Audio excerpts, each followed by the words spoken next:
Welcome, Pathfinders, to our 5th Harrow reading. Our suit for today is Stars, the suit most connected with the divine. The castle of Scarwall has been touched by gods, both dark and kind. Echoes of their wrath linger in stone halls, eager to claim new souls. Let's lay out the spread, Pathfinders, and see what the stars have to say about the past, present, and future. We begin with the lost, misaligned. Someone has been forgotten to time for so long that they've even forgotten themselves. Next, the publican. It seems that past loyalties don't die easily, like most things in your future. Finally, the owl. An ancient watcher observes the world, seeing all within its domain. Next, we look to the present, where our first card is the winged serpent. There is a great opportunity, one that must be seized in the moment if you can see it for what it is. Next, the carnival. How fun, someone is putting on a show. Be careful you don't get pulled into it, for only the dead dance in Scarwall. Lastly, the eclipse. Doubts creeping in at the worst time, to be overcome with strength of will and a drive to survive. Though I'd warn against adding at all cost, the bill may be higher than expected. Lastly, we peer into the future. First up is the Silent Hag. Misaligned, someone has forged a pact that could easily break if the right leverage is found. And now we have the Queen Mother, an interesting card, hard to interpret. Perhaps it's literal in this case? My feeling is that it is not Ileosa, but who else then?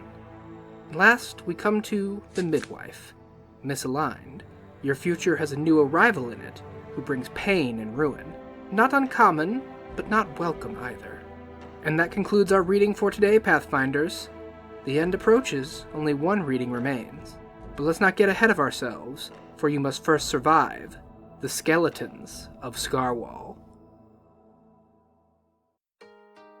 Greetings, Pathfinders, and welcome back to the Absalom Archives. We traveled far from our humble beginnings on Korvosa's docks, haven't we? Starting from the bottom, we've defied the odds and fought back against powerful foes, coming out on top every time.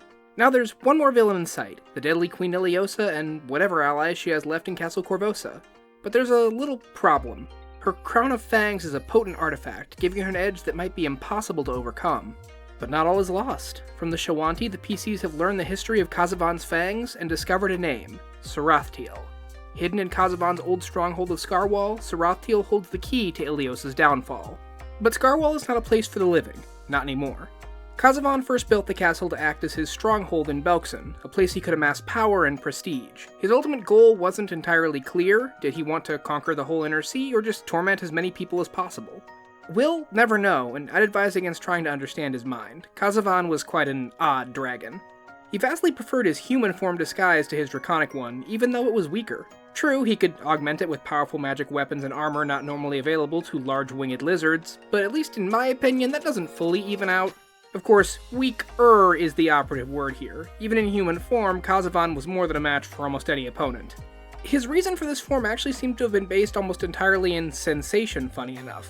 Dragon scales just don't have the right feel when you're carving a person apart piece by piece. There's a reason Zon-Kuthon looked at him and went, "That's my guy right there. Love me some of that guy." But as we're all incredibly familiar with at this point, Kazavan is dead. So what happened to that castle where all of that happened? Well, Mandrivus, the man who killed Kazavan, took the place over, intending to watch over the site for generations. He lasted about a week or so.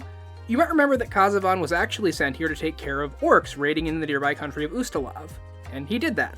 Now that he was gone, said orcs decided it was reminding people who was in charge time. And they sure did do that. Mandrivus' party had been scattered with the relics of Kazavan, leaving the champion's forces much weaker.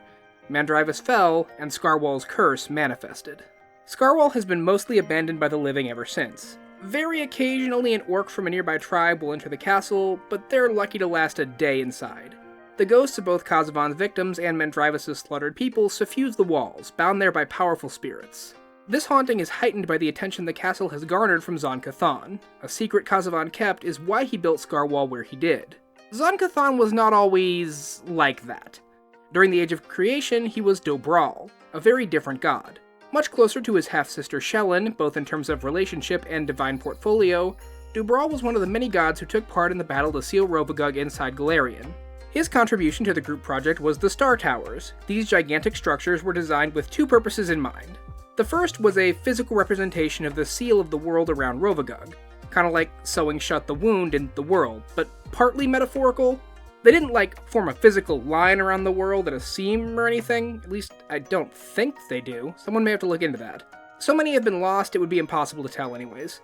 Regardless, the second thing they were supposed to do is act as a divine block between Rovagug and his worshippers, preventing him from answering any prayers. For a variety of reasons, they no longer perform this function.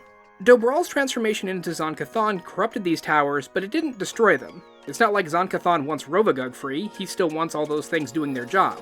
But time has started eroding them away, with some being damaged or destroyed by geological shifts or unintentional actions, and most of them being completely buried underground. A handful of exceptions exist, and one of those exceptions is in Scarwall, or I guess it would be more accurate to say that Scarwall is built around it. As a location sacred to the Midnight Lord, Kazavan likely felt it was an appropriate tribute to build his empire around the Star Tower. The castle's construction doesn't completely hide the presence of the Star Tower, anyone who can examine it and knows the lore can identify said structure, but the way it's built makes it hard to distinguish at an immediate glance. But our issue is not the hidden tower, but what the tower itself hides. To tell you about that, I must tell you about poor old Klestad. In addition to having an objectively silly name, Klestad was once Kazavan's chamberlain. That's bad. However, for some reason he was willing to betray the warlord, providing Mandrivus and his party vital information necessary to attack Kazavan. That's good! When Mandrivus attacked, Klestad gathered his belongings and made ready to flee the castle, but was called to Kazavan's side. The warlord had discovered the treachery and was going to execute his chamberlain slowly. That's bad. Klestad was saved by the arrival of Mandrivus and his party, though not before Kazavan crushed both the man's ankles. Still, it meant he was able to survive by hiding away as the heroes battled the warlord. That's good! Klestad survived in hiding following the battle, which also let him survive the siege by the orcs, emerging into the haunted remains of Scarwall. It was there he found Mandrivus' corpse where the orcs had left it, along with Sarathtiel, which he took for himself, calling out to Zon-Cathon and claiming ultimate victory in this grand conflict. That's bad. The Midnight Lord was not amused. Klestad had hidden like a coward and allowed one of Zon-Cathon's greatest champions to be killed. And now he scrambles out like a worm from the dirt, claiming prizes he has not earned? No, there will be no glory for Klestad. Zon-Cathon cast the wretch down, deep beneath the earth below Scarwall, along with Sarathtiel. The man transformed into a hideous creature, and the holy artifact was suppressed, its power contained by the malevolent forces around and above in Scarwall. The last adventure gave the PCs Sarathtiel's name and implied they would need it to confront Ileosa, and that is true. The artifact will give an incredible edge against the Queen, but the only lead they have is that Sarathtiel is in Scarwall. Where it might be in there is a mystery to them. And so, with a single goal in mind, the PCs are going to have to engage in a good old-fashioned dungeon crawl. It's actually kind of funny, Book 5 of this AP is very similar to Book 5 of Rune Lords, in that there's some basic setup and then the rest of the book is entirely about running around a dungeon. Scarwall is different though in that it's a giant castle, so it's both more and less linear than the Runeforge was. Kazavan built it so that certain areas weren't immediately accessible, which makes the map a little funky to navigate. Scarwall is the entirety of Part 2, so we'll talk a little more about all of that after we do a little bit of setup in Part 1, Approaching Scarwall. An interesting staple of adventuring at higher levels is the concern for travel. When you're low level, crossing vast distances and existing in hostile environments is a puzzle to be solved. Do you have the resources to defeat your enemies, stave off the environment, and escape the danger alive? Is it possible to rest and regain a bit of your energy, or would that be just serving yourself up to the monsters on a silver platter? At higher levels, this shifts a bit. Managing resources is still important, but a party has a wider pool of options to choose from. Need to travel a vast distance? We've got teleport spells available. Environment full of searing heat or freezing cold? Endure elements basically lasts all day now. Enemies are tougher and hit like a truck?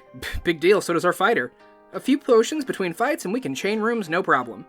And while we could get into how this leads to a monster arm race that leads to high-level combat, sometimes feeling like a game of 5-minute rocket tag before everyone turns in for the day, my actual point is that the adventure doesn't have much to say about how the PCs get to Castle Scarwall. Groups will have different possible solutions, and if the GM wants to throw in a random encounter or two, this is an alright place to do it.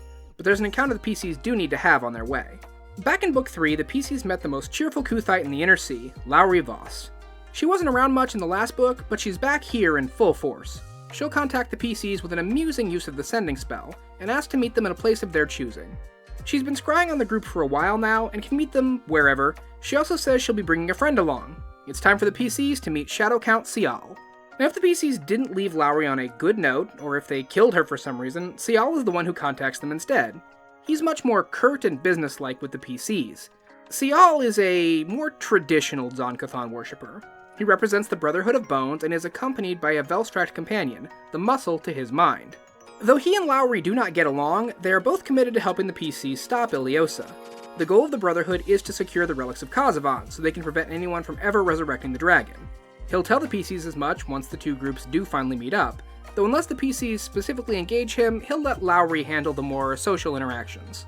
The Brotherhood as a whole views Khazavon as a dangerous radical, though as a powerful dragon he could also qualify as radically dangerous.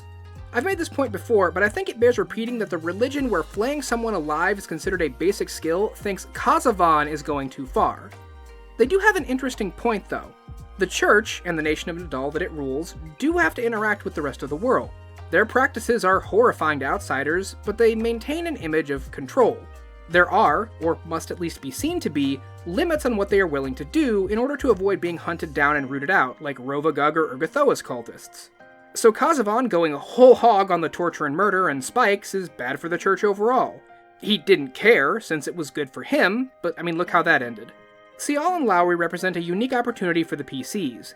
Their order obviously spent a lot of time researching Khazavon and his relics, and they know a lot about Castle Scarwall. As worshippers of Zon-Kuthon, they can open doors both figurative and literal that the PCs can't. As for why they haven't just gone in the castle and gotten whatever it is they want for themselves, well, there are many dangerous undead inside, ones that won't defer to Kuthite clerics. Additionally, the greatest prize in the castle, Sarathtiel, is one that they can't get. The artifact's nature means they are not able to remove it from the castle, so the PCs will need to be the ones to do so. It's in their best interest to work together. If the PCs still have reservations, the group points out that if nothing else, Lowry is a powerful cleric, Scarwall is a potent summoner, and his Velstract partner makes a great frontline fighter. They brought a tank, healer, and DPS to the raid, and they've watched a guide, so they're pretty familiar with all the usual strats. They're even willing to do happy brambles if that's what the group wants. Sometimes jokes in these videos are for me and for no one else, and that's one of them. Now, if the PCs absolutely insist that no carry runs, these two will back off, clearly knowing the PCs outmatch them in a straight fight, and that confronting them is a bad plan. Both will just back away and spend their time observing the PCs as they explore Scarwall, waiting for an opportunity to swoop in and help. Maybe the group gets stuck on where to go next, or gets overwhelmed in a fight, or has a nasty condition they can't cure on their own. Perfect opportunity for Lowry and Scarwall to pop in and save the day. This works both as a good story beat, and as a GM, oh crap, I need to save my players button. Most groups, in my experience, collect NPCs like some kind of pocket-based monster, though, and are happy to have these 2.5 characters along for the ride. And if you're waiting for the inevitable betrayal, well, that's a little complicated. As soon as the PCs start interacting with Lowry and Scarwall, the GM should start tracking the NPC the PCs bond with more. That NPC will become the ally, while the opposite NPC will become the enemy. As the adventure goes on, the divide between the two, and their connection/disconnection with the party, should become more and more obvious. As I said earlier, Lowry and Scarwall do not like each other, and are only working together for the sake of their mission. The PC's presence furthers that divide. In my opinion, even if the party gravitates towards Scarwall as a person, Lowry's reaction should be the main focus. She can see the PCs siding against her as another rejection from a world that doesn't understand her unique worldview. Tossed aside when someone more normal comes along, even though she's the one the PCs met first, who essentially brought the group together. If they choose her instead, the feeling of understanding and camaraderie further emphasizes just how different from the rest of her faith she really is. It plants the seed that perhaps, just maybe, she'd be better off worshipping someone else. This subplot should be fluid and could possibly shift as the PCs explore more and get to know the two Brotherhood members. Ultimately, this will come to a head right near the end of Part 2, and GM should keep that in mind as they go forward with the rest of the book. Once they've had this little meetup, there's nothing to stop the PCs as they approach Scarwall. Geographically, the castle is located in an interesting part of Belkzen, in a mountain range that was once home to a lot of volcanic activity. That activity went dormant long ago, but it resulted in some interesting geography, including a crater lake inside an old caldera. Scarwall is located on an island inside said lake, with only a single land bridge providing access. The castle appears abandoned from the outside, though the PCs can spot signs of activity in the barbican outside the bridge. Oh, if you didn't know, a barbican is a fortified outpost near the perimeter of a castle. This represents the only land approach to the castle and the only part of Scarwall covered in Part 1. The PCs might prefer to approach by air or even swim across the lake, and we'll cover that soon. Before we do, it's time to talk about some orcs. After Mandrivus died, the ghost of Scarwall manifested and drove out the orcs that had sieged the castle, giving the place a cursed reputation. The people of Belkzen have avoided the place ever since, except for one small tribe. Known as the Death Watchers, this tribe is incredibly small. The book only has 7 members residing in the area, and no indication that there are, other tribe members out hunting or doing anything else. As written, they are simply hostile towards the PCs, attacking when they approach. However, I think there's an opportunity to adjust a few things. Scarwall is a cursed place, and it's known to have an effect on the orcs living here, calling to them. Compelled by something inside the castle, they wander inside and never emerge, dying to the various undead and haunts lurking within. This has resulted in a high turnover rate, with the current chief, Uri Sevenskulls, setting a record for the longest time spent leading the tribe at 3 years. Given the book states his father was a leader in a different tribe, it's likely he wasn't born into the Death Watchers, and I think it would make sense to say that no one is. It would make sense to me that some orcs, perhaps those more attuned towards the Void or the Netherworld, feel some kind of call from Scarwall, as the curse on its walls resonates with their souls. Anyone that feels it and leaves becomes a member of the Death Watchers, who considers it a sacred duty to guard the castle from intruders and to see their brothers and sisters off when the castle's call grows too great. And since we're adding things, I think you might have a little fun time letting the PCs interact with the Death Watchers instead of just fighting them. Paizo's approach to writing orcs has shifted a lot over the years, and Curse of the Crimson Throne represents a more older school approach to them. And there's nothing wrong with that, simply having them attack the PCs is fine, you don't have to make it more complicated. But if the group seems interested in talking with the Death Watchers, let them and see where it goes. Whether they make peace or destroy the tribe, the Barbican makes a good place to rest outside the castle walls. Though the orcs might have an interesting reaction to someone coming out of the castle instead of going in, doubly so if the PCs took a different route inside and this is their first time meeting them. Speaking of those different routes, both swimming and flying present their own dangers. The crater lake around Scarwall contains several large aquatic predators called tarn worms that are highly adept at moving through the water unseen. An aquatic ambush is one of the most dangerous things you can spring on an unprepared party, and watching a friend get dragged to the deep by a giant worm is going to ruin anyone's day. Going by air isn't safer, because Scarwall has a clan of 4-armed gargoyles living on its roof, and they will attack anyone who intrudes on their territory. Stealth might let the PCs approach unseen, but most groups won't consider that when flying already kinda gives you away. The gargoyles do have limited numbers, and are easier to see and take out than the tarn worms, so the PCs will at least have a clear approach after 1 or 2 fights. The more dangerous fight happens if they stick close to the ground or exterior walls of the castle while they approach by air. One of the many undead haunting the castle is a banshee who will come out to investigate anyone she senses snooping around the walls. We'll talk more about her in part 2, since she can also be encountered inside the castle. And actually, that's as good a transition as any to move on to part 2. The rest of this adventure plays out in part 2, Castle Scarwall. For a place abandoned for centuries, Scarwall is in oddly good shape. It's still run down and doesn't have any kind of comfort inside, but the walls aren't crumbling in on themselves. The reason for that is the castle's curse. Scarwall has seen a lot of painful, violent death in its time. Kazavan killed an untold number of people, more died when Mandrivus assaulted the castle, and then all the people left from that died when the orcs invaded. A lot of dead people. And during his life, Kazavan did a lot of rites and rituals that weren't exactly great for helping the dead rest, to put it mildly. The end result is that Scarwall is suffused with ghosts and haunts, which manifest in several ways.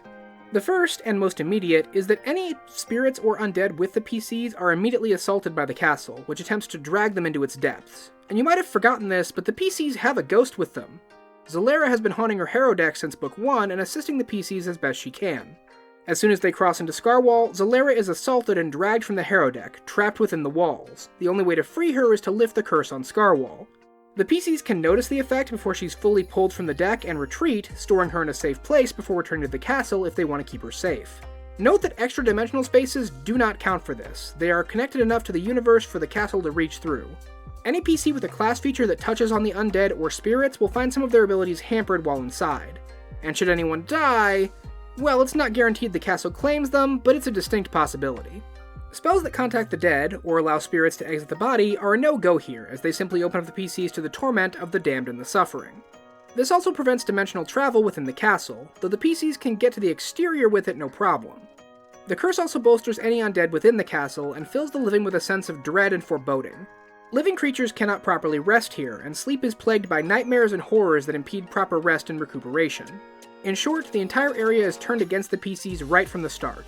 And to top it all off, the curse is so powerful it completely suppresses the effects of Sarathiel, the artifact the PCs are here to get. Until the curse is lifted fully, the artifact won't function, even if brought outside the walls. So, how did the PCs lift the curse? Well, inside the castle is a powerful kind of undead called a chained spirit. These undead serve as a center for powerful hauntings like this and maintain their power with something called spirit anchors. These anchors are made of other corporeal creatures, not necessarily living, but they do have to have a body. They also need to be sentient, so something mindless won't work either. Finally, their soul needs to be compatible with the chained spirit. Per the rules the book is written with, that means an evil alignment, but if you're using 2E remastered rules, I'd recommend having them be like somebody who follows an edict closely aligned with the spirit. Since this is a spirit associated with Zon-Cathon, that means Lowry and Sial would count, though likely not any of the PCs. A chained spirit can have 4 anchors total and can replace them once every few days. The good news is that the anchors aren't any more deadly than they would normally be. In fact, they are somewhat restricted since they can't move much beyond the reach of their chained spirit. As each of the anchors here is destroyed, the curse on Scarwall lessens, making things easier for the PCs. For example, if one anchor is defeated, it's possible to rest within the castle without risking nightmares. The PCs need to defeat all 4 anchors because a chained spirit is functionally immortal so long as its anchors remain. Once all 4 anchors and the chained spirit are gone, Scarwall's curse is well and truly defeated. Before we break down the room by room, it's important to remember that while Scarwall is not a lived-in space by technical definition, its denizens don't just sit in rooms and wait for encounters to start. Undead and spirits roam the halls, and creatures wander around. The book has a table for random encounters that can be found in certain areas, and we'll talk briefly about them before we move on to the bigger fish. The least dangerous are the weaker undead skeletons and zombies that roam the hall. At this point, the PCs can destroy those by sneezing at them, and they don't offer a significant challenge. However, they do represent opportunities for a GM. Combat makes noise, and a random skeleton or zombie raising the alarm can throw off a party's carefully laid plans. They also work as something to spice up walking through already explored rooms, and a group of them can nudge the party to use a few resources on mass ad clearing. The castle has a total of 44 skeletons and 32 zombies roaming the halls, and you can track that if you really want to, but I think you'll be fine just using as many as you find interesting and having them stop showing up at a thematically appropriate point. There are also ghostly manifestations that can appear, and on paper these are harmless. However, if a GM can set the mood right, nothing makes a party more paranoid than telling them something creepy happens and there's no obvious effect. They will scramble over each other trying to figure out what's wrong and how to stop their imminent death. It's hilarious. Especially when you do it a few times and they think they've caught on, then BAM! One that actually does something shows up. A great time will be had by all. But there are random encounters that actually pose a challenge here as well. The lowest of these are the skeletons of Scarwall's old guards. For reasons entirely unknown to us, Kazavan used a clan of minotaurs as guards. When the curse manifested, all of them rose as skeletons and continued to guard the castle. Some maintain a post and don't wander, but about a dozen roam the halls or change positions as part of a never-ending shift. Gods, that's a nightmare. Speaking of nightmares, the horrible specters of the damned! They quite literally live in the walls of the castle and can emerge at random to menace the living. Unlike the physical undead, who need actual bodies and thus have a physical limit, the ghosts are functionally infinite while the curse remains. Instead, the PCs can eliminate these encounters by weakening the curse around the castle. There are also 2 unique encounters the PCs can meet at random. The first is the ghost of the court jesters, Peg and Lout. These 2 are human, though even in life they didn't look it. Peg is incredibly short and missing a leg, with a wooden peg made from what appears to be a table. Meanwhile, Lout towers over 7 feet tall, with long arms that hang below his waist. In life, they entertained, well, apparently Kazavan somehow. I guess he found the extreme physical difference between them amusing, along with their horrible poetry and poor play fighting. But his amusement eventually ran out, and he had the 2 executed in gruesome fashion. He had black leather masks sewn to their faces, dooming them to slow suffocation, and then hung them from their collarbones with large metal hooks. At least the entire castle cheered that last performance. As ghosts, they now roam the halls, approaching the PCs and gesturing wildly, as if trying to communicate something. This is actually a trap. Their pantomime doesn't mean anything, and in fact is so meaningless it drains the spirit of anyone watching them. To make it worse, the performance is so enthralling that the PCs might not even notice the effect until they're reduced to catatonic messes, forced to watch a ghost play forever. Though these 2 can be defeated in combat, they will return after a time, forever until the curse is lifted. The second, and more physically threatening, of the roaming named encounters is Nurlot. In life, he was one of Kazavan's officers. When Mandrivus assaulted the castle, he held the line that allowed his lord to retreat deeper into the castle before ultimately perishing. When the curse revived him, it made him a powerful kind of undead called a Grave Knight. Grave Knights are tied both to the method of their death and the armor they wore. For Nurlot, the acid that dissolved his master's flesh has suffused him, granting him inherent corrosive powers and an immunity to the substance. In addition to his fighting skills retained from his time alive, Nurlot has powerful resistances to magic and physical attacks, and an unholy aura so powerful that any attempt to summon vital energy in his presence is impeded. Now this seems a little less impressive because like half the monsters in Scarwall regenerate due to the curse, but Grave Knights also regenerate after around a week. It's how they regenerate that makes them so dangerous. They literally regrow from the remains of their armor, reforming slowly. The only way to get rid of them permanently is to completely destroy the armor. Like all of it. Simply breaking it doesn't work, the unholy energy will repair it over time. The armor in its entirety must be completely destroyed, through powerful magic, overwhelming force, or sending it somewhere that utterly obliterates undead, like the Forge of Creation. You need to make sure you get all of it, even a single chipped off piece of the armor is enough to allow the Grave Knight to return. Many of them will actually remove a small piece and store it safely away from themselves as a backup plan just for this occasion. But hear me out, what if, instead of destroying the powerful magic armor, we had the party fighter wear it? It's super strong and better than what he has, and like, we can clean the undead bits off. It's totally fine, right? Totally fine. Totally fine. Ignore the GM asking the player to make will saves. Everything is fine. We'll leave them alone for the night and let them sleep off whatever this weird feeling is, and oh gods, their body exploded and the Grave Knight came back. Cheese it, run, we're dead, run! So yeah, wearing the armor is a bad idea, as the person wearing it is slowly consumed and replaced with the Grave Knight. Now you have a revived enemy and a dead party member, and since they were wearing plate armor, probably the most durable frontline party member too. Better hope they weren't on watch alone at night when this happened, or it's a TPK on your hands. Unlike the other undead bound to the castle, Nurlot will keep returning after the curse is lifted, and should the PCs fail to destroy his armor, he just might walk out of the castle for the first time in centuries looking for revenge. And there's this evil queen out in Korvosa who happens to possess some of his old master's will, who might be looking for some servants. True, he's a little deader and maler than Ileosa's usual crew, but she's willing to overlook that in an ambitious go-getter. With all the roaming encounters out of the way, let's look over the castle's rooms. The entire place is huge and can be divided into 7 areas. The main building has 3 floors, each of which is treated as a separate area. Keep in mind though, that while I'm covering them separately, the building's floors are interconnected, with encounters and creatures able to move between them fairly easily. The back of the castle is a little different, with 3 areas specifically built to have limited access. As such, while they are on the same map as the other floors, they are marked as separate areas. As you can see from the example map here, I've blurred them out to keep them from being distracting and keep the focus on the place we're talking about. These 3 locations are the War Tower, the Star Tower, and the Donjon. The last area is deep below the castle and will likely be accessed last by the party, so we'll cover it last as well.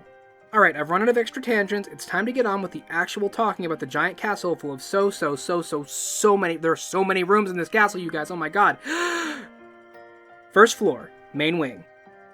These first few rooms also emphasize the interconnected nature of Scarwall's floors.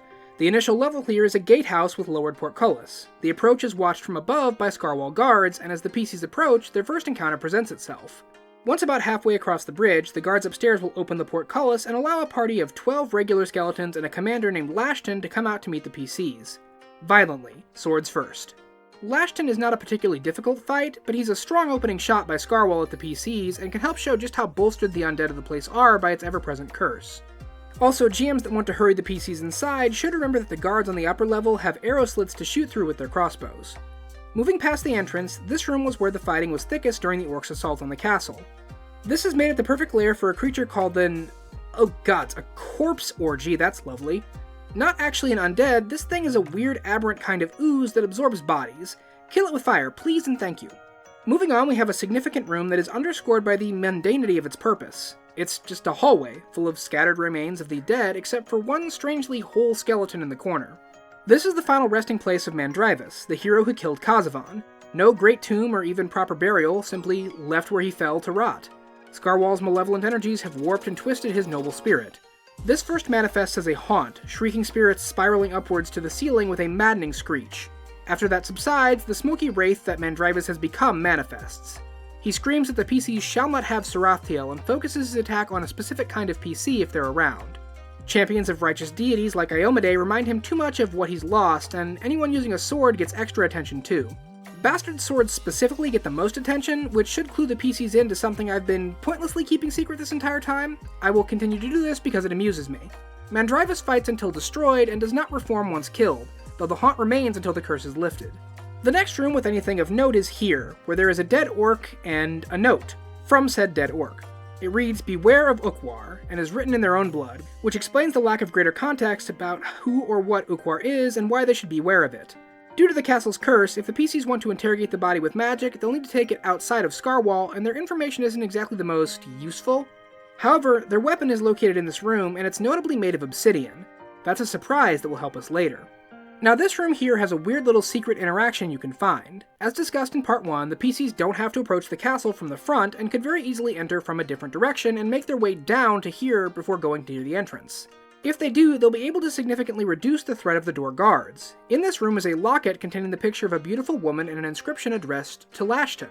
It's nice to know that even the horrible guards to a sadistic dragon had loved ones.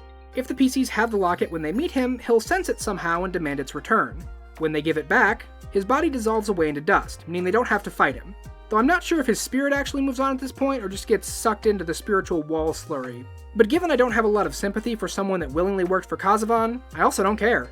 Sliding over here, we have the old officer's quarters, where Nurlot resided while he was alive. If the PCs haven't yet found him roaming, they'll find him here, sitting on his bed and muttering about his failures to protect Kazavan. Once he notices the PCs, he'll attack in an attempt to redeem himself, convinced this is another assault on the castle. Otherwise, treat him just kind of like if he was found as a random encounter, with all the same issues I brought up earlier. Real quick, the two rooms here have some minor things for the PCs. This one has another message about Ukwar, while this room has a tattered old spellbook/journal from an elven magus who used to serve Kazavan. Said elf has become the banshee mentioned in part 1 that will attack flying PCs near the castle exterior, but while inside she resides in a different room, so we'll go into more detail about her there. Moving up here, we have the castle's old kitchen. While he ruled Scarwall, Kazavan would sometimes cook prisoners alive in the oven for his own amusement.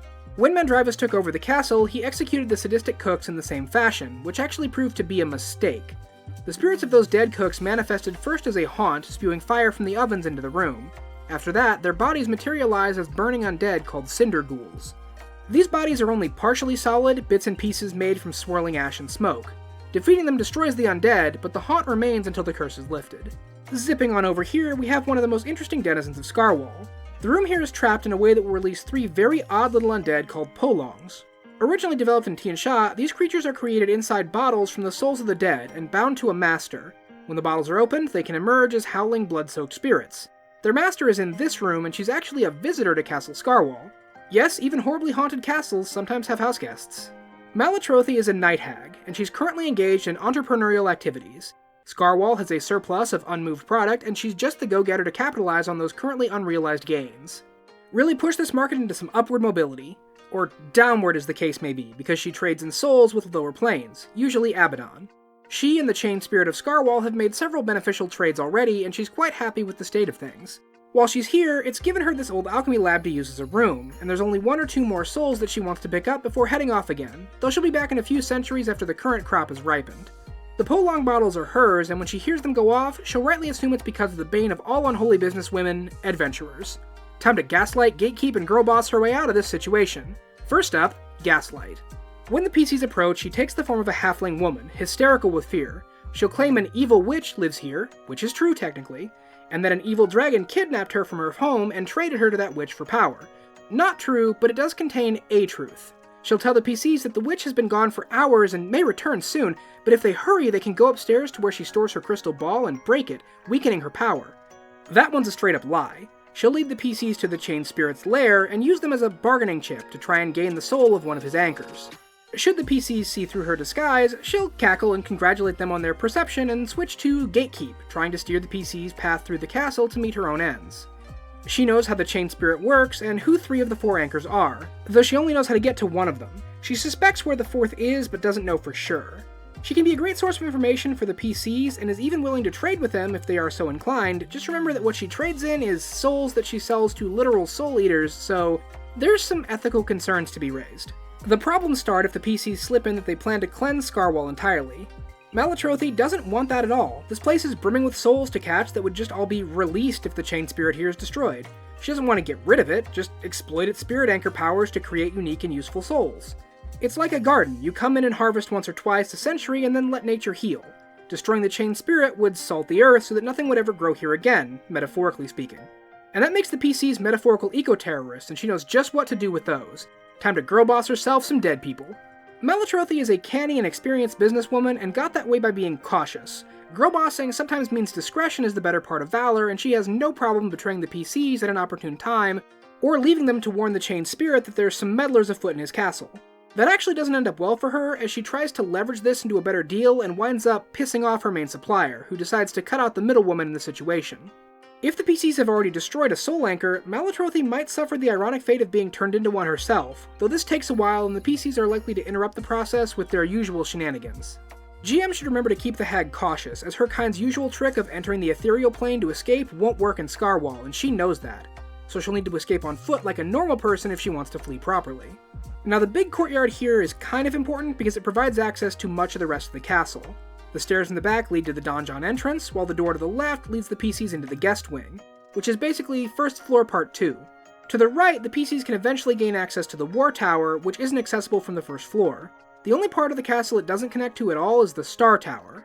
There's also a plant monster in here, but that's not a huge concern, though the open space means sound carries quite well, and a fight in here will alert most of the castle's second floor to intruders. The other big room on this level is here, and it contains one of the most dangerous encounters, as well as the first spirit anchor the PCs are likely to meet. This is the only one Malatrophy knows how to get to, but she wants to avoid it if possible. This creature is a little different from the others, you see. The other 3 spirit anchors are immortals, 2 are undead and 1 is a devil, but this one is a living creature. Specifically, it's a dragon. An umbral dragon, a kind that originates from the netherworld. Often called shadow dragons, many people associate them with Zon-Kuthon simply because of their netherworldly origin. This isn't always true, but it is a good enough assumption to make, and it was at least a little true for Belshalam. Centuries ago, he came to Scarwall, having heard legends of Khazavon with the hopes of finding some lost or hidden treasure the warlord kept around. Vastly more powerful than most of the undead, he stomped around the place looking, killing as he went, including one of the previous spirit anchors. This was actually a very bad thing, because now there was an opening, and you remember what I said about the criteria for becoming a spirit anchor? Belshalam became trapped in Scarwall and was initially very pissed about this, rampaging and destroying most of the castle. There's no evidence of this because it was centuries ago and the curse rebuilds the place over time, but for a while it was a real wreck. Eventually, the other denizens of the castle were able to wound the dragon enough to make it retreat to here, where it's laired ever since. It's tried a few times over the years to escape, but each time is more feeble than the last. Even if he destroyed the other spirit anchors, he has no way to remove the effect on himself, so the dragon is stuck here. He does have a little more freedom than the others, because he is still a living creature that needs to eat. Can't leave Scarwall is more technically a can't go more than a mile or 2 from Scarwall, and is constantly compelled to return, in the dragon's case. Belshalam spends most of his time taking depression naps in his lair, but is still alert enough to be roused by the sound of combat. If the PCs approach from the air, the gargoyles make enough noise to wake him automatically, and the dragon flies out to see what's going on. Upon seeing the PCs, he's oh so very happy to have something new to murder and attacks. An umbral dragon is a scary opponent, specifically for a party caught off guard by their appearance. Its breath weapon is the entropic energies of the void itself, and can sap the strength of anyone caught in it. However, even as he fights them, the PCs just might be the solution he's looking for this whole time. While the easiest way to destroy a spirit anchor is to kill it, a number of spells will also release a creature from the effect. The chain spirit's power prevents their anchors from telling people this, but those effects can still work if someone either knows about them from another source, or gets lucky with a spellcast. If the PCs fulfill this condition, Belshalam is ecstatic. He breaks off the fight and flees immediately, reveling in his freedom. He won't fight the PCs anymore, and even leaves behind the meager amount of treasure he's gathered for a horde back in the stables where he lairs. If the PCs follow him, he'll find a place to set down and meet with them, at which point they've gained an unlikely source of information. Belshalam is a pretty horrible creature and still rotten to the core, but he's not ungrateful. The PCs have freed him from long captivity and he's willing to repay them as much as he can, though he refuses to return to the castle or risk his life there. Belshalam knows much about Scarwall, the Chain Spirit, and how things work in the main areas, including the dangers the PCs might face. He knows little about the guest wing since he didn't bother going there much, and never entered the donjon or the Star Tower. He also knows nothing about Sarathiel, though he guesses the donjon is the best place to look. He is incorrect, but not maliciously so. Now, while it's possible for the PCs to accidentally free him, it's very unlikely to happen. What's more likely is they get close to killing him, and that scares the absolute crap out of the dragon. He's only an adult, for a species that lives centuries, and he has a lot to lose if he dies here. Doing so will chain his spirit to Scarwall just like any other, and that's a fate worse than death to him. Belshalam will swallow his pride and whatever else he has to in order to survive, even resorting to begging the PCs for his life. The Chain Spirit's influence prevents him from directly aiding the PCs, or giving them information about itself or how the spirit anchors work. However, Belshalam will use body language and very specific silences and pauses to imply as much as possible, trying to get the PCs to free him from his servitude. If they do, he'll respond the way I've outlined above. If the PCs don't accept his surrender, the dragon will fight desperately, hoping to avoid death at all cost. Since he's a spirit anchor, the PCs will need to confront the dragon eventually, no matter what outcome they eventually decide on. Belshalam is the main standout encounter of this part of the castle, and no other spirit anchors reside on this floor. However, before we head upstairs, we'll cover the guest wing, as it has a few important encounters as well. Firstly, if the PCs haven't found them wandering the halls yet, in this room they can find Peg and Lout. This is also where the two ghosts revive if the PCs have already killed them once, unless the curse has been lifted from the castle since that happened. Most of the other rooms here are empty, or just contain the ghost of Kazavon's guests or victims, but this room contains a creature the PCs have been warned about in other parts of the castle. Ukwar was a Death Watcher orc, and had the honor of being the one who survived the longest after entering Scarwall, a full 7 days. Her resilience means that when she died, she didn't stay dead, returning to life as a type of undead called a Fext. Fext are dangerous creatures because they cannot be killed by normal means. Anytime they would die, they simply become unconscious and begin regenerating over time. Normal and even magical weapons don't work on them. The only thing that can kill a Fext is glass. Hey, remember that obsidian weapon I pointed out a little while ago? Obsidian has another name, volcanic glass. So in a good anti-frustration feature, the dungeon gives the PCs just what they need to win. Provided they can remember the obscure bit of lore that allows them to know this. Otherwise, Ukwar is just going to keep coming back and going after the PCs. When they find her, Ukwar is strangely silent and won't attack unless the PCs attack her first, or try to speak to her. If they defeat her, but don't properly kill her, she utters a cryptic warning in Orcish before going unconscious, which looks like death for an undead since they don't breathe. She'll get up sometime later and hunt down her killer to defeat them, which should establish the kind of threat she poses. However, once they kill Ukwar for good, they're in for a treat. She's using her own powerful battle axe capable of channeling any kind of magical energy a character might be able to use to strike another one. This also allows the weapon to be used to deliver that energy as part of an attack, though it's a little inefficient. When killed properly, Ukwar's desire to make all of Scarwall's undead suffer allows her spirit to enter the axe, granting it her mind and some additional powers. Though Ukwar is not a pleasant person, she does share the goal of ending Scarwall's curse and won't impose any penalties on the PCs so long as they pursue that goal. Should they attempt to leave Scarwall with their business unfinished, she'll exert influence to bring them back, possibly even possessing her wielder's body. She won't do this for something as simple as a night's rest, but if the PCs take an extended trip back to town, it may become a problem. While the weapon is like this, she grants anyone using it her skill with an axe, giving them proficiency even if they are otherwise untrained. She also damages undead more effectively and bolsters her users with supernatural anger when fighting spirit anchors, though she can be persuaded or bullied into using this at other times. Once the PCs remove the curse on the castle, Ukwar's spirit leaves the axe and it loses many of these properties, though its innate magic remains. With a new frenemy literally in hand, let's continue all the way down here, where Kazavon has left an insidious and horrible trap. In this room is a statue of Kazavon with a leather sack over his head. The sack was placed by Mandriva's party after they took over, to neutralize the curse placed on the statue. Anyone that looks at its face is compelled to move to the small room here, where there's a ladder leading up to a trap door. Through that door is a small room that is inaccessible from anywhere else. The curse makes the person afflicted with it afraid to ever leave this space, dooming them to a long, slow death of starvation. Only one person can be afflicted by this curse at a time, which is by design as Kazavon loved sending guests into this hall and watching them struggle to leave, the curse chaining between people in a supernatural crab bucket of sorts. Because the curse is tied to the statue's face, covering it renders it harmless, hence the leather sack. However, the thing is centuries old and crumbles if touched in any way. Destroying the statue also stops the curse, but it has its own potential problems that I'll let you discover for yourself. Side note, worshippers of Zon-Kathan are immune to this curse, so if Lowry and or Sial is with the group, they can help prevent one of these horrible loops from catching all of the PCs. The last big room here is a grand ballroom where Kazavon hosted lavish parties. Of course, his parties tended to end very badly for the people visiting, but you can never quite be sure. The only outward sign of the violence this room has seen is the deep red color of the floor, stained with an ocean of blood. The psychic resonance of the spirits here has allowed for a unique and rare undead to manifest, a dance macabre. A spirit of death itself, this creature manifests ghostly dance partners all around and invites anyone caught in its aura to join the party. Refusing an invitation is ill-advised, as the creature lashes out with a ghostly scythe to drag your spirit onto the dance floor by force. Anyone who agrees is, well, also doomed, as they are forced to dance themselves to death. The dance macabre cannot be properly killed while the curse haunts Scarwall, and even afterwards this room must be cleansed of the dead spirit's presence before the dance can truly end. That covers the first floor and its guest wing, easily the largest section of the castle. There are numerous ways to get to the second floor from the first, though keep in mind the guest wing is only one story, so none of the rooms in there will lead up. Just to keep things simple, we'll start our coverage back at the entrance and work our way through the floor in numerical order. Castle Scarwall, second floor. Beginning at the entrance, these front rooms are the upper part of the gatehouse the PCs first assaulted as they approached on foot. The rooms here contain the controls for the portcullis and a few guards that will shoot at the PCs when they enter. Again, I'm doing this floor by floor for organizational purposes, but it's far more likely just from being attacked that the PCs will probably come up here first, before exploring the rest of the castle. There are also trapdoors leading up to the third floor, and the PCs will likely head up there first, but we'll cover it later because again, I'm sticking to my consistency.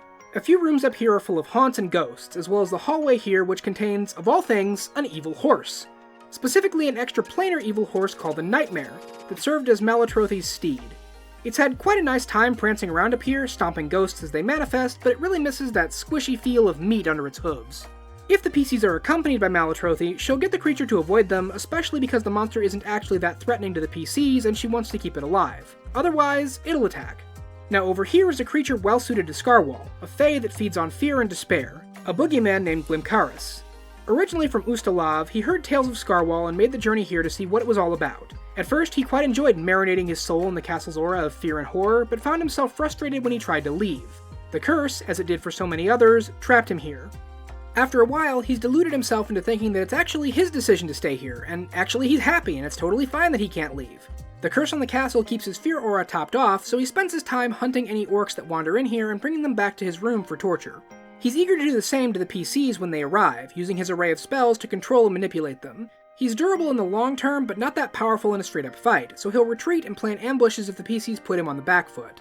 He's especially dangerous if the group rests within the castle walls, tormenting their sleep with nightmares. Glimkaris is not a spirit anchor when the adventure starts, but if the PCs destroy one and retreat, he fits the criteria for creating a new one. So remember when I said we're going in numerical order? Well, I lied because we're skipping over to this room. It'll make sense later, I promise. These rooms held the castle's hunters, who slaughtered everything around the castle with ruthless efficiency. The lesser hunters have returned to life as baycocks, don't laugh, that hunt and eat souls. Their leader is a woman named Anizora, who instead rose as a powerful possessing spirit called a Dibuk. These undead possess an object and control it as if that thing were a living creature. Anizora's object of choice is a stuffed wyvern that sits in the same room as her. Stuffed in the hunting trophy sense, not like a little stuffed toy, though that would be hilarious. She waits in this room for Kazavan to return, stewing in regret and self-doubt at failing him in life.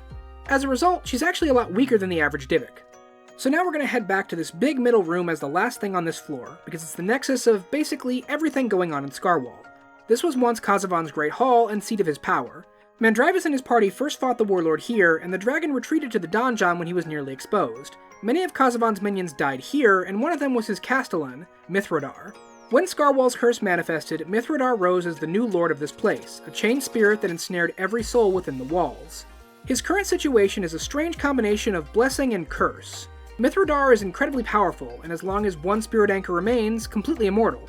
If destroyed, he simply returns at full power after about a minute has passed, ready to continue the fight. However, he's also quite literally chained to this spot. Even the other spirit anchors have more freedom, able to move around at least some part of the castle at will. Mithradar can never be more than a few hundred feet from where he stands right now, forced back to his starting location at the end of any turn he moves. He is the strongest spirit in Scarwall, but also its most vulnerable and its most trapped. He depends on his spirit anchors for power, yet can do nothing to defend them as they are hunted down and killed by the PCs. It's a delicious irony. He is, thematically and literally, the final boss of Scarwall. Once the PCs destroy all 4 of his anchors, he needs to be killed one final time. Doing so breaks the curse and releases every soul in the castle, allowing them to finally move on. Once the PCs do that, a strange ghost manifests in this room. It first appears as a human man, but swiftly the spirit starts to undergo a horrible mutilation, as it's flayed alive. Or well, looks like he would be being flayed alive if he was still living, you know what I mean. Once the process completes, his skin returns and the whole thing starts all over.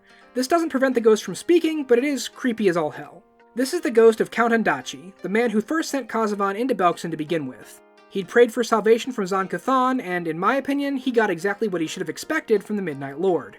When you pray to the god of pain and torture, getting a guy who does massive amounts of pain and torture isn't a good reason for prayer's remorse. At least he did try to stop Kazavan's reign of terror after a little while, and it ended pretty badly for him, as you can see playing out in his ghost form right now.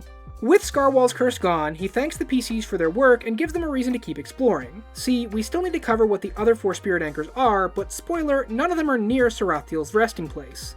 That is deep underground beneath the Star Tower, which also contains no spirit anchors.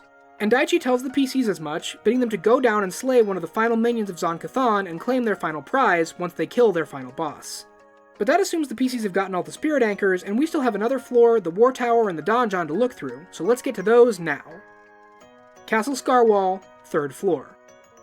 Once again heading back to the entrance, we see the top of the gatehouse, where the leader of the initial defenders sits. He won't leave this upper area, so the PCs should only encounter him if they actually come up here. The creature lurking here, a skeletal knight named Castothrane, was actually an undead before the curse, animated by Kazavan. He has now been revived again as a spirit anchor for Mithradar. who has ordered him to remain guarding the castle walls. This is something of a punishment for him, because while his body and mind reside here, his soul has been captured in a magical circlet that resides somewhere else on this floor. If reunited, it will destroy his body and release his soul, which will immediately be captured by the castle's curse, but it will stop him from being a spirit anchor. Should the PCs have it in their possession, he'll demand it immediately and attack whoever is holding it. Said circlet lets whoever wears it see through Castothrane's eyes, which hints to the PCs that he both exists and where to find him if they got to it first. However, most groups will find and destroy him before they get near it. Doing so renders the circlet into just a mundane piece of headgear. The rest of the third floor needs to be accessed from the inner castle and is fairly empty. These rooms make a good place to barricade and rest once they clear some of the castle, though they should be careful of the gargoyles that roost on the parapets outside. The bigger danger on this floor resides in the rooms back here, where several bound devils lurk. Their leader is a powerful and very rare kind of devil from deep within hell, an Ashmedi devil. The one bound here, Nihil, was sent to serve Kazavan by Zon-Cathon himself as a personal enforcer and assassin. One of the only minions completely aware of Kazavan's true nature, she relished working for him, running his spy network and rooting out traitors. When the castle fell, she was actually away pursuing a lead against one of Kazavan's generals in the field. This lead was actually a trap laid by Klestad to get her away from the castle and deprive Kazavan of her support. She felt her master die when he did and flew into a rage, slaughtering everyone around her before teleporting herself and her devils back here, trying to avenge Kazavan. Mandrivus was able to fight her off, as well as the subsequent attacks she launched from the outlying hills. Unable to replenish her numbers without support, she went into hiding until her gargoyle allies could fly back normally. They arrived the same day the orcs assaulted Scarwall. While the orcs fought Mandrivus and his men, Nihil came to this tower to see if she could grab any treasure or remains of her master, and was here when Mandrivus died and the curse manifested. She was immediately grabbed by Mithrodar as a spirit anchor and has remained here ever since. Her restrictions are very specific, and she's unable to leave this room, though her mental powers allow her to command the devils that she still has bound to her. As the PCs explore and assault this area, she'll command her minions to attack, but once the PCs kill a devil, she orders them all to retreat to her tower to consolidate their forces. Unable to flee, if cornered in the tower, she fights to the death. Her room is also Kazavan's treasury, where he let the hoarding part of his draconic nature manifest. The throne in this room is covered in gilding and jewels that represent a large amount of wealth. Meanwhile, the mattress is hard and lumpy because it's stuffed with coins. Which means that Kazavan has the same banking plan as your great-grandma who lived through the Depression and didn't trust no bankers. Kazavan's greatest treasure, in his mind at least, was his collection of skulls from people he killed, that he polished and enchanted to say the names they held in life. So that's a fun novelty souvenir. The last major threat up here is inside the cupola on top of the castle. Also, apparently a cupola is the name for those small little dome rooms you see at like the top of castles and churches and similar places. We're learning so much about architecture today. Anyway, this is where the Banshee Araleia lives now. She hasn't returned to the room she used in life since her transformation and spends her time here. While alive, she possessed an intense hatred for orcs, and was found by Kazavan during one of his forays into Belkzen, having been captured by a tribe. He was just going to kill her, but seeing her ruthless and deadly assault on her captors once she was freed convinced him that she absolutely could match his freak. And indeed, she did. Though not currently a spirit anchor, she meets the qualification if Mithrodar needs to make a replacement. So that covers the 3 main floors of the castle, but I know you can count, and we've only gotten to 3 out of 4 spirit anchors. So there's still more to explore, and let's begin that exploration over here at Castle Scarwall, War Tower. Accessed from the 2nd floor, the War Tower is largely isolated from the rest of the castle on purpose, to act as a strategic planning area and training location. The usual random encounter table, if it's even still viable anymore, doesn't trigger here. Instead, it's 50-50 between castle guards and a pair of hellhounds called Nessian Warhounds. During the castle's heyday, they were the soldiers' mascots, but now they are just immortal pissed-off fire dogs. I'm unclear on why Mandrivus didn't get rid of them, maybe he was just that much of a dog person, but they're still here.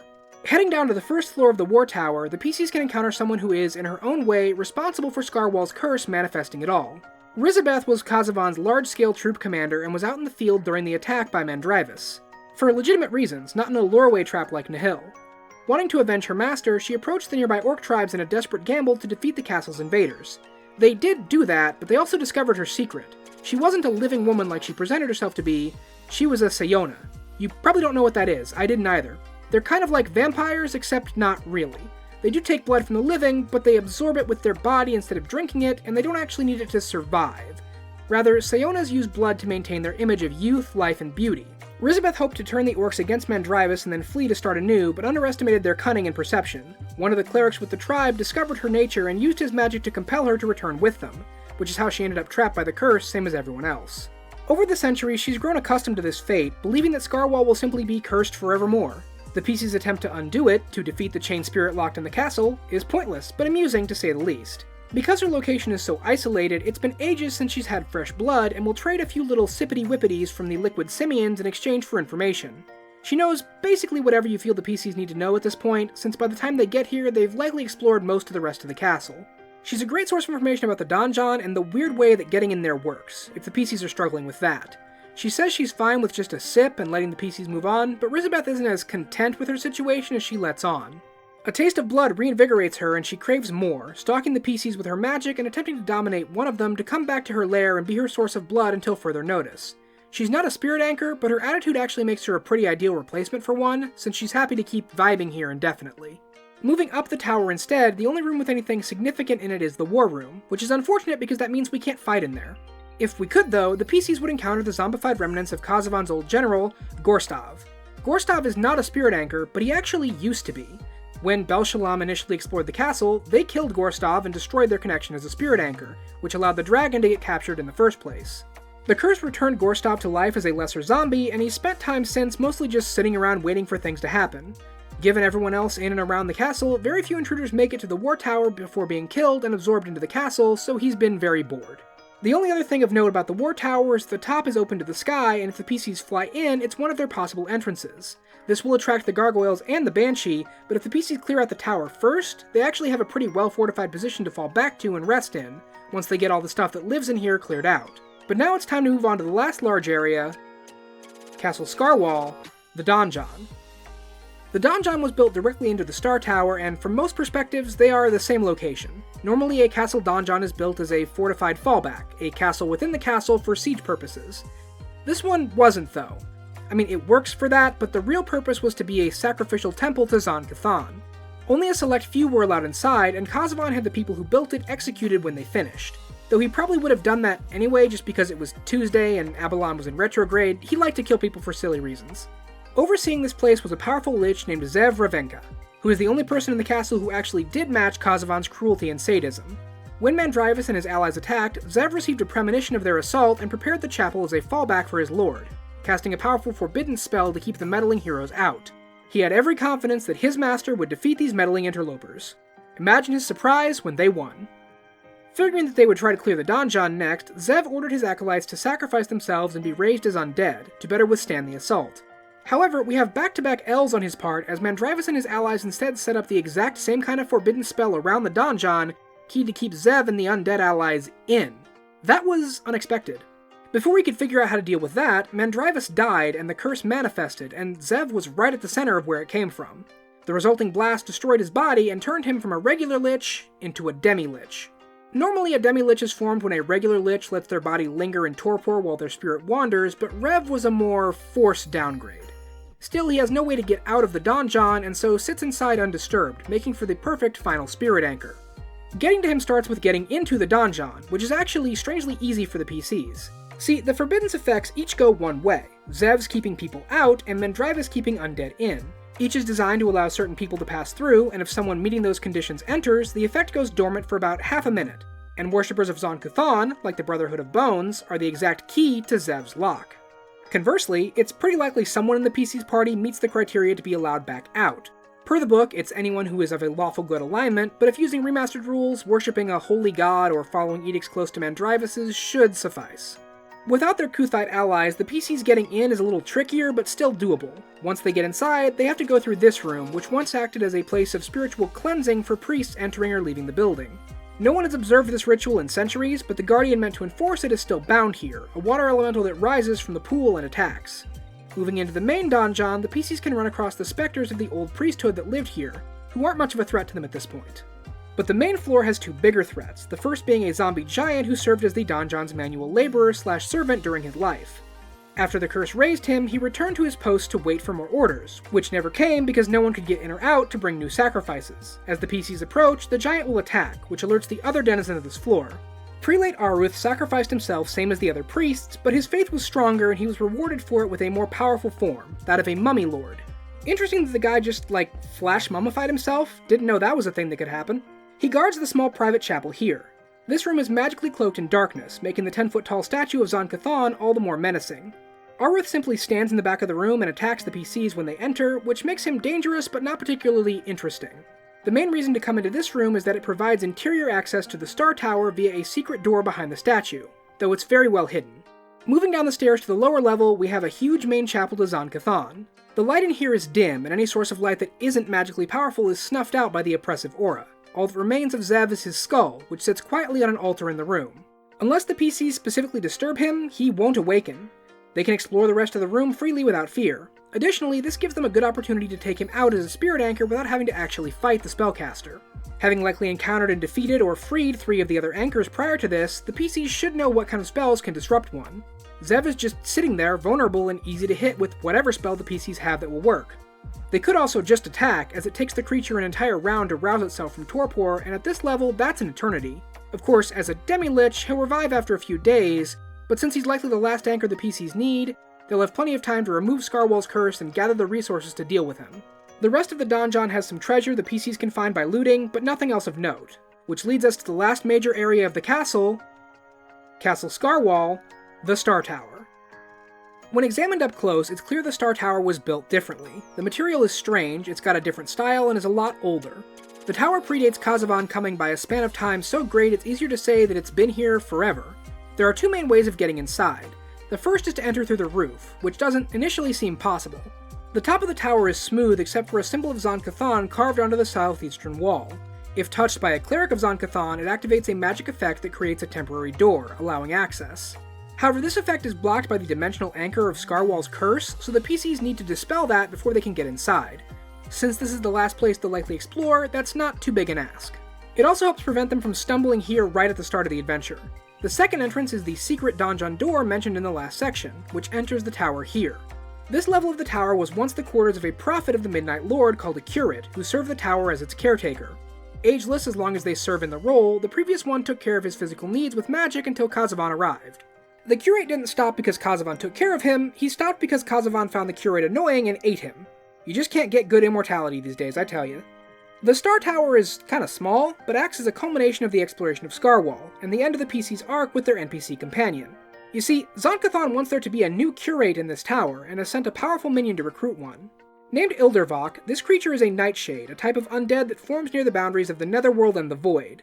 A gigantic bat made of living darkness and pure malevolence, Ildervok has been waiting here for centuries for a new curate to enter the Star Tower. And now, assuming Lowry and Cial are still with the PCs, 2 promising candidates have just shown up. If the PCs didn't bring the 2 of them, or somehow lost them along the way, Ildervok can just be a fight if you want. However, it may be interesting to have the creature task the PCs with finding a curate in exchange for letting them pass. The middle of the room contains a large shaft full of blue mist that descends into the earth, and the PCs need what's at the bottom of that shaft. Ildervok doesn't care what they do, it just has one job: find a new curate. It will even offer the job to the PCs if they're interested, though it involves being brought into Zon-Cathon's faith very, very deeply. If the PCs accept, that's it, they're out of the adventure. Ildervok whisks them away to the Netherworld where Velstrax peel away their mind, body, and soul until only a vessel of the Midnight Lord remains. While it's a passable choice, Ildervok would prefer someone who is already accommodating to the Midnight Lord's way of thinking, hence Lowry and Cial. Now here's where tracking the ally and enemy comes in. Neither of the 2 actually wants the role, having their own goals and ambitions they'd rather be pursuing. However, turning down such a prestigious role is insulting to their god, so they're stuck in a bind. The one the PCs aren't as close to, the enemy, will use this to their advantage. They accuse the ally of growing soft, weak, of straying from Zon-Cathon's path. Now is the time to turn back and atone. Now is the time to accept a new place in the church. To refuse is just proof that they've walked from the shadow of their lord's faith. The ally will turn this around, saying, well, if his position is so great, why doesn't someone as faithful and worthy as you want it, huh? Bickering continues until one of them throws the first punch. The PCs can intervene as they will, but Ildervok simply watches amused. Oh, I forgot to mention he's been invisible this whole time, his voice telepathic, so the PCs don't know where or even possibly what he is. Since the PCs will likely help their ally, that being in the name, the enemy will decide that desperate times call for desperate measures and beg the Nightshade for help, agreeing to the position if defended. Now Ildervok joins the fray. If the enemy character is killed, Ildervok will cease his attacks and offer the position to the ally instead, insisting that someone must take the role. What happens next branches depending on who is chosen. Cial, a serious man who does in fact have complete faith in Zon-Cathon, will see this as proof that his fate is sealed, and will agree to leave with the Nightshade. Ildervok is quite pleased, and will leave the PCs with a little message from the Divine. Zon-Kuthon knows they're here to get Sarathiel and doesn't care if they do. Go ahead, kill Ileosa. She's no disciple of his, and the flighty and vain queen is unworthy of even a fraction of his champion's power. The PCs are strong, but Zon-Kuthon is a god. They are no threat no matter what artifacts they retrieve. He's waited centuries for just one person to arrive in Scarwall, and he will wait centuries more for Khazavon's true rebirth. Now, if Lowry is the ally, which is the more likely option, this instead brings on an entire crisis of faith. Turns out she really doesn't want to do this, to the point that she puts her trust in the PCs instead and begs for their help. Ildervok does not take this rejection well, and likely neither does Zon-Kuthon. Having Lowry lose her powers as a cleric here feels entirely appropriate. The PCs will need to kill the Nightshade, who will attempt to take Lowry by force. They could also subdue her and turn her over, but if your party is that cold-blooded, then one of them is likely already jumping at the chance to be Painlord fan number 1. Even if they defeat the Nightshade, the party will face no further retribution from Zon-Kuthon in this adventure, as the Midnight Lord is content to wait. For now. Once this is all resolved, the PCs descend the shaft in this room and enter the caves below Scarwall. The fog in here disorients anyone falling through it and makes time stretch and bend, turning the fall into an hours-long ordeal. In reality, it's 50 feet down. The PCs have entered Castle Scarwall, Scarwall Caverns. The cave down here was once home to a temple of Zon-Kuthon, but time has destroyed that, since it wasn't made of the same material as the Star Tower.